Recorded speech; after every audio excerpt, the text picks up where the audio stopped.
All right, you guys, welcome back to another community member interview. This time we borrowed about 30 minutes from Robbie's busy schedule, but we have Robbie out of Toronto who, if you've clicked on this video, maybe you saw a title, maybe you saw a thumbnail, broke his first 10K month last month, did not come from a sales background.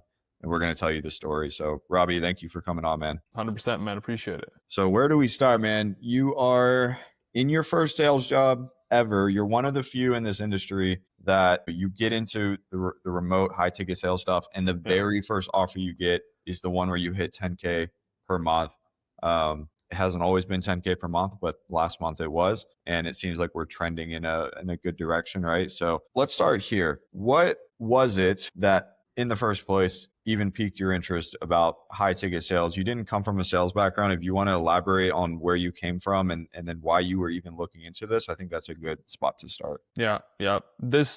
I went to school, so college, university for 4 years for finance. I knew that's not actually, funny enough, I started in a medical degree. So like in health sciences or something. First 3 to 4 weeks into college for health sciences, I'm like, dude, I'm not cut for this. Like, this is not what I want to do. Always had like business in the background. Family comes from business, a lot of entrepreneurs around me. And so I knew a classic job wouldn't get me to where I want to go. And so called my mom up. I'm like, hey, I want to switch to finance. Just something at least more business directed. So I did that for 4 years. Still knew I didn't want to get into a finance job, but ended up there anyways because it just sort of landed on my lap. So 4 years in finance, or 4 years studying finance, 2 years at the finance job. Entire time wanted to do sales because I've heard from, like everyone knows, Hormozy, Grant Cardone, basically anybody who's successful, they did something sales related. Although I wasn't the most call it extroverted person, I mean, them giving the confidence that, hey, you don't need to be extroverted, it's more of getting a good skill, gave me a lot of confidence to make that jump. So that's kind of like the 4 to 6 year history of like, it's slowly brewing in my head wanting to be successful. What drew me to high ticket, obviously I'm not someone who's super attracted to like the laptop lifestyle. Like I'm in this season to like grind sales and to get really good. And so what attracted me is you could do a lot of volume, a lot of reps, get really good and get feedback from people that are doing pretty good. Like door to door, it's kind of a grind. I've talked to a bunch of people in it. You can't get the feedback or the reps in. I mean, you do, but it's all cold. What else is there? Tech sales there's a place for tech sales, but I just don't think it was for me. High ticket was that good mix between you could be at home, you could be remote, you have that comfort of like being locked into your room, but then also get that internet marketing kind of, not laptop lifestyle, but that internet marketing background.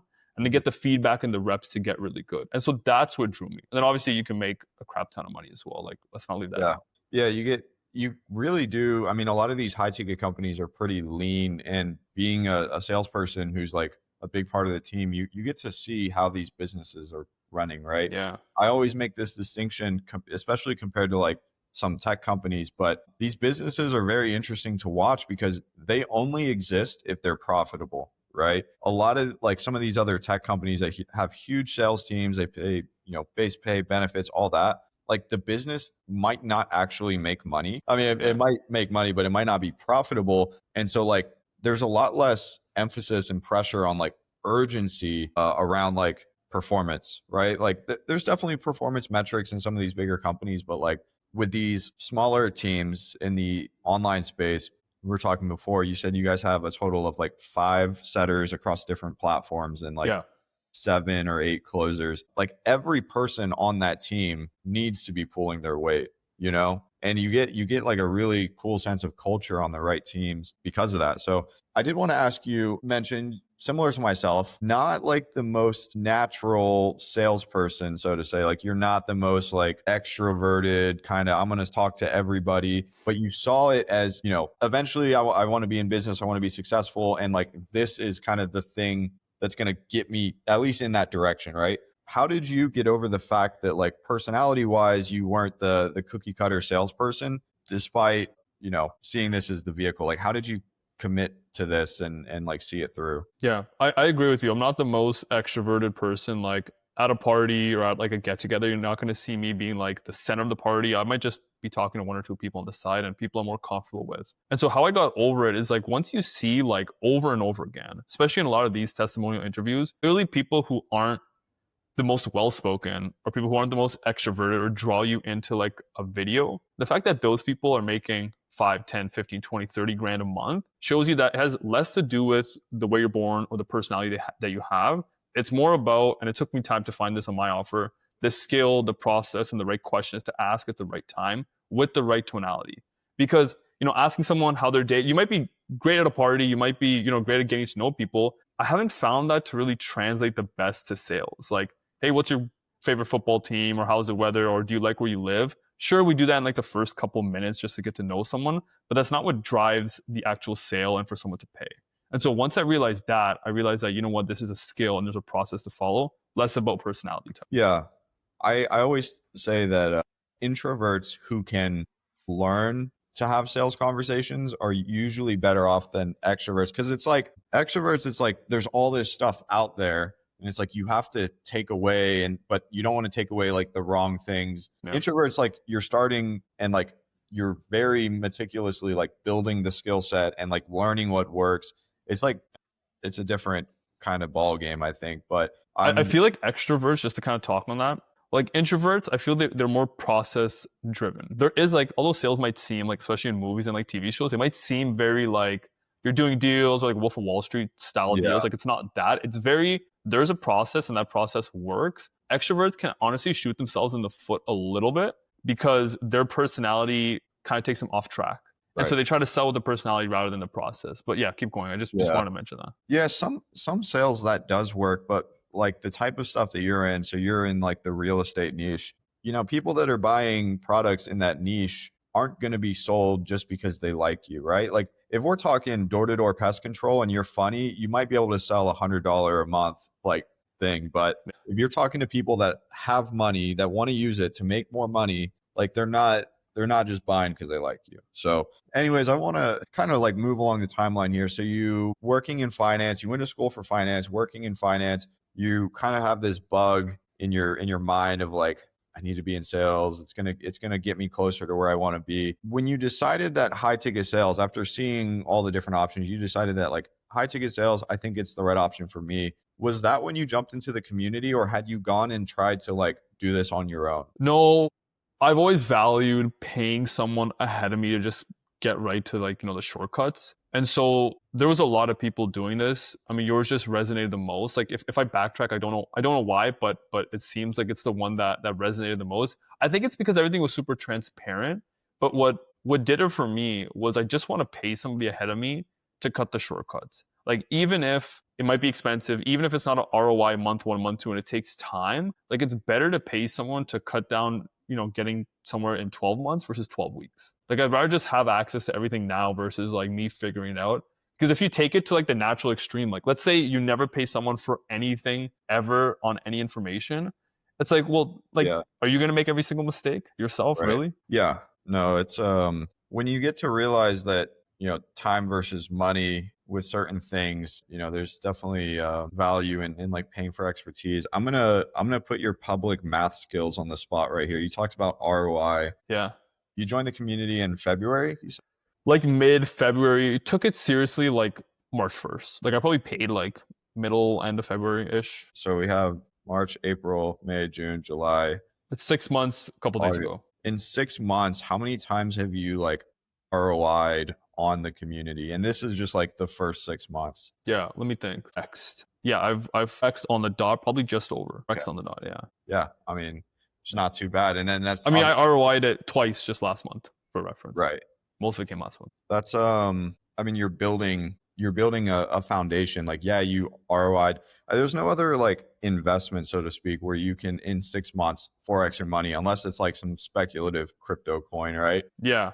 Like if someone's out there deciding like, hey, I got a couple grand or I've got like a grand to invest, it's like, well, like, dude, even if you invest 10,000 at like 10%, 20%, it's like $200. It's like, Yeah. why not just invest in something that like doubles your income, and in 6 months get into another role that possibly like doubles your income again? Like that ROI is way bigger. And so that's the advice that I gave myself, as in like, okay, I've got money, but I'm not doing something I want to do. And so how can I get into something I want to do in the fastest way possible? It's like, might as well just use the help of someone who's been in it. Yeah, I think there's definitely something to the like transparent marketing and the way that we do these interviews too. It's like I want people to talk about like the down months or the bad offers, Yeah. because it does us no good as a business to like set sky high expectations that nobody meets, right? Like by only highlighting the good stuff. So yeah, it's definitely not for everyone, but for those who it is good for, I think it can be very good. Anyway, so like getting down to in the community, you said basically like March 1st, let's call it, you start taking things seriously. And then the offer that you're one of those guys that, the first offer you're on is the one where you hit the 10K month, right? Yeah. It's pretty rare, but like you said you accepted that offer in April? My first date to start was April 1st, accepted probably last week of March. Interviewed midweek of March. Yeah. So it was like 3 weeks or like 2 weeks. You joined, 2 weeks you interviewed, 1 week later you had the job. How many, if you can remember, how many like interviews or like applications did you submit before you landed on this one? About, because I was checking my Loom before this, like I probably submitted 20 applications, around 11 or 12 required Looms. This is the first one that got back to me in the fastest way. And so I accepted theirs. Funny story, like you shared that pie chart of like how people get hired in sales and like the percent. I think it was like 56 or 54% are hired just because they know somebody in the company. And that's kind of like what my experience was. Like even just being in the community, somebody was on this offer, was able, and that's how I didn't get it because of them, but it helps. It Yeah. helps push you. And when there's a stack of 100, a stack of 50, like it does push you to the front of that stack. And so he kind of gave me the ins and outs, also told me if this is a good offer or not, gave me all the numbers, what's realistic OTEs. And so that helps a lot, just being around those type of people, versus if I'm in like those Facebook groups spamming offers, it's like, dude, like good luck. Yeah. I think one thing that, it's easier said in hindsight, but being able to validate like revenue and sales rep earnings and OTEs is like the most important thing in this industry, aside from just knowing people. Yeah. Because, if you're paid directly on a percentage of revenue, you should, and this is not standard, but like you should go out of your way to learn, well, how much revenue is that part of the business currently seeing? Because you might be, we were talking earlier, you have 5 setters that some of them are assigned to like different things, right? Well, it's like, okay, if I'm assigned to Instagram DMs or phone setting or whatever, like the company might be doing 500K a month, but through the DMs, if they're only doing 30K per month, like that 8K per month on target earnings is way off, right? Yeah. So like getting really granular and like even where the traffic is going and what you'd be responsible for and how many people are in that is like the biggest thing. You mentioned that again before we started recording that the team, it started pretty lean. They got up like pushing for growth, and they hired, like it sounded like they doubled the setting team size, and then they are back down to this like super lean, mean team. What was your experience going through that? Like in the beginning, it was lean and then it blew up and now it's back to being lean. Yeah. At the beginning, when there's only 3 phone setters and the offer's doing a lot, like, and you know how much they're doing, like there's a lot of opportunity to do well, especially with good management to teach you and give you feedback on what works and what doesn't. Like it's a place to succeed. When someone starts hiring and like doubling the team and doesn't increase marketing, your pay basically just got cut in half. And so it is worrying. And like I can't lie, I had moments where like, is this the right offer? Like, should I be here? Should I be doubling down here, or should I be stepping away? But I think they realize that a team of 2, 3, 4 savage phone setters can get you to a really high number. I mean, you know the number, like you could do really well, versus, the churn and burn. There's a new setter every single week and there's another one out the next week. I think they realize, let's double down. Let these setters make closing money on a setting role versus, I mean, it makes us motivated as well to want to work more versus just hiring a newbie every single time. Yeah. Dude, when I was running the agency, and the agency is still going, but we literally saw setters as like just as valuable as the closers. Yeah. And they were making some of them like more money than some of the closers. And you envision it like a basketball team. It's like everyone has different skill sets. Like setting is on paper, it's like easier, right? It's more entry level. But when it comes to the grand scheme of the business, like it is just as important. And honestly, I think it's harder to find quality setters who are down to like commit to the mission and stay on board than closers. So I think, we were talking before, but any offer that's going to run, one setter, or I'm sorry, like 2 or 3 closers for every one setter, that's usually a green flag. If that number is like inverse to where they have 3 setters for 1 closer or something like that, you could assume that they don't value the appointment setting position like they probably should. And Yeah. usually those setters are not making the money that they want. So what do you, now that you've like worked through this, you've hit that number that everyone wants to hit, and obviously there's ups and downs and there will continue to be ups and downs.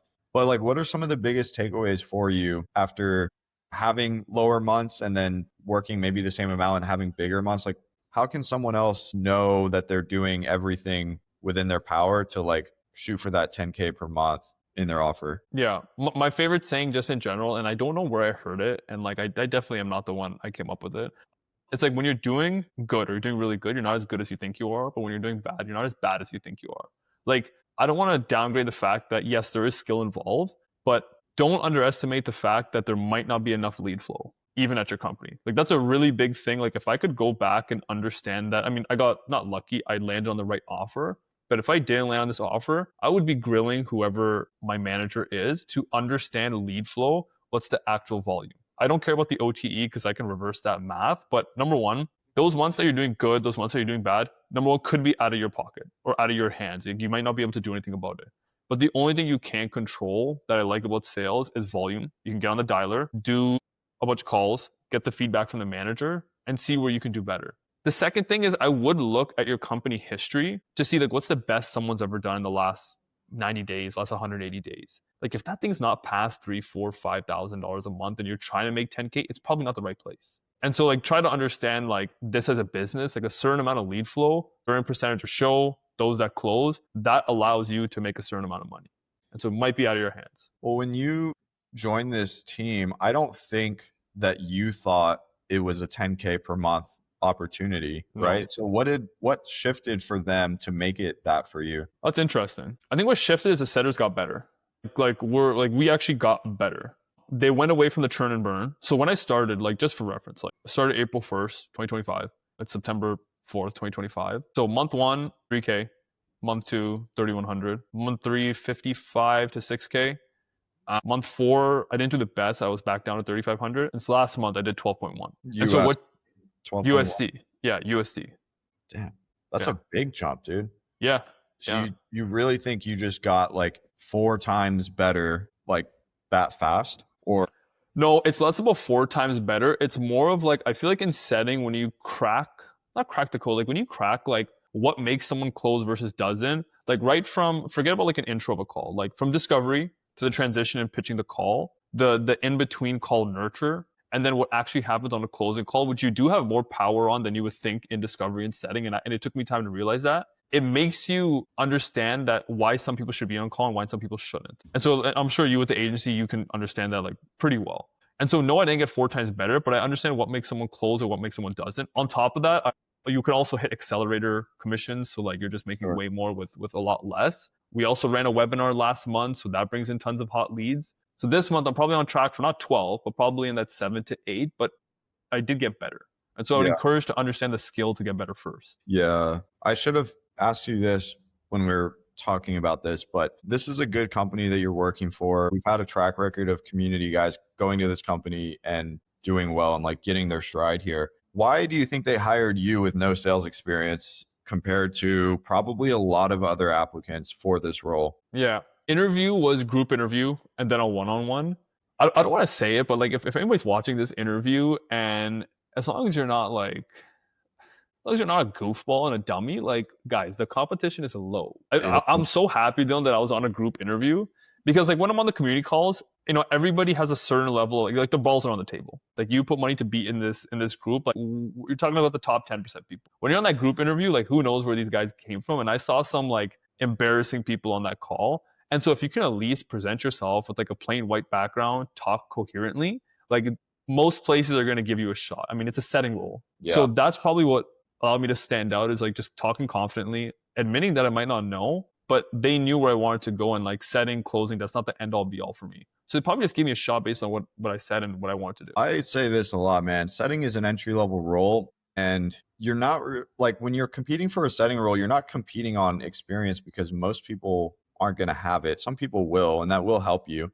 But like you're competing on competency. Yeah. Like you're not, it's not even setting. Yes, there's sales components to it and you can improve your skill, but like it's pretty easy to teach the fundamentals of appointment setting to a competent person. And so I think that's what people are looking for. And like I can speak from firsthand experience in our agency or for like the community or whatever. Like when I'm hiring setters, I actually prefer that they're newer. Like I Yeah. would rather find someone that's like comes from, example, you like come from a finance background.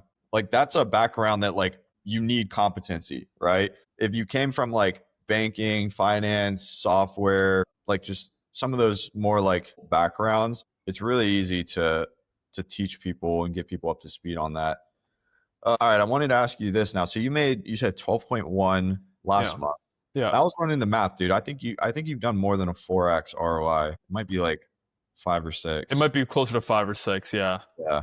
I was like, that sounds a little bit low, but either way, it's still good. Like you're still ROI positive. A lot of people Yeah. like, they can't say that when they join like other types of trainings or whatever. But 12.1K, what is that Canadian? Oh, that's dude, the exchange rate's like $1.35. I think it's 16 and a half, 16,000. And that's on the low end if it's $1.30. Like it's probably like $1.40 right now. So like 16,000 Canadian, yeah. So what does that feel like? Because I know you can get paid well in finance, but I doubt you were probably taking home 16 in a month in it. So like, what does that feel like? Does it feel like anything to you? Have you done anything like cool or like made any big purchases or like talk about that a little? No, like I'll answer first. Like, how does it feel? Like it's like it feels exactly like you would think it would feel. Like it feels freaking awesome. Mm-hmm. I'm super risk averse. And so like I'm not someone who like I want to spend as little as possible and make as much and like have that gap be like as big as possible. So I haven't spent anything. Yeah. But like what I'm shooting for now is like what's that next role or how do I keep this up? Like how do I repeat success? But yeah, 16,000 Canadian is like, dude, it's a fuck ton That's of good. money. Yeah. Can only imagine the taxes though in Canada. Yeah, yeah. I think with the corporation, like I didn't take any of it personally. Like in a corporation, you got to pay like 10%, 11%. So There I'm you go. leaving it there. I don't want to take any of that out and probably put it into something. But yeah, I mean, Yeah. even this month, I'm probably on track for like 7.5 USD, so 10K Canadian. As a Yeah. setter is like That's a very good. cheat code, dude. It is a cheat code to earn in USD and be in Canada for Yeah, sure. I was going to ask you, oh yeah, so when you make like you have your first 5-figure month, I think for me especially, it was cool to see the money come in and it's cool to know that I could go buy something, and it wouldn't hurt as much. But what was really cool for me, and it sounds like maybe for you as well, is just having that confirmation that you are the person capable of that. And like nobody can take that away from you. And if you ever go to work another role, another company, like you're carrying that conviction in yourself into interviews and into application processes that you're the guy that's capable of that in the right opportunity. And that, like, dude, that shines over a lot of other things. And so yeah, yeah, I don't know if that's how you felt. And like, this is how I felt when running the agency. It's like, yeah, cool. We did a really big month. Let's add it to the resume and see what we can do next, you yeah. know? It's. I've been thinking about 10, 15, 20K a month for like 3 years, 4 years, like probably more ever since I was in college university. And so like to hit it, it was less about like that money hitting the account and more of like exactly like what you said. It's like this isn't a pipe dream. This isn't something I see online. This isn't Instagram, some influencer selling me a lie. It's like I did it. I'm that person who did it. Might not happen every month, but Right. it's capable. And especially at a setting role, like imagine when you unlock closing, like it should be more. Well, that's the thing too. Like I like to point out the fact that yeah, we hit a 5x ROI in this time period, but like this is the foundation. It's like you're this early on and you broke 10K, 12K. Like who knows now that you have network Yeah, and resume and conviction in your skills, like the 20K is kind of just a matter of like not stopping. yeah. Like keep meeting people, keep getting better and it'll come. I did want to ask you a little bit about just like if you were to start over, or for someone listening to this, let's say, again, not coming from a sales background, but they're like a competent person.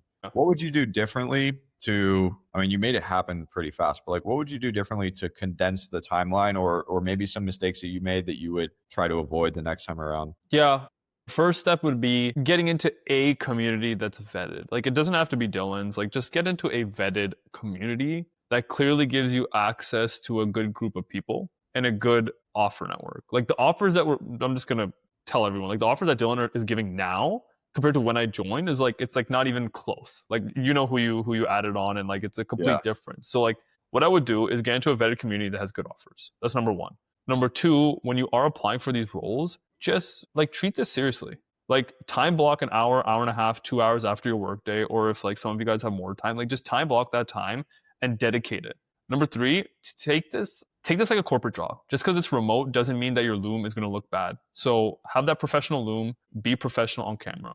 Once you get those offers in front of you, validate what they're saying. Don't just take OTEs for granted. Do the math, do the numbers. Do not be afraid to ask. I was probably afraid to ask at that time, and if I could, shake myself at that time, I'd be like, make sure you actually ask those questions that are important. How much they're making, how much the setters are making. And if you really have to go that far in a nice way, ask for proof. Ask for proof. It's nothing wrong with that.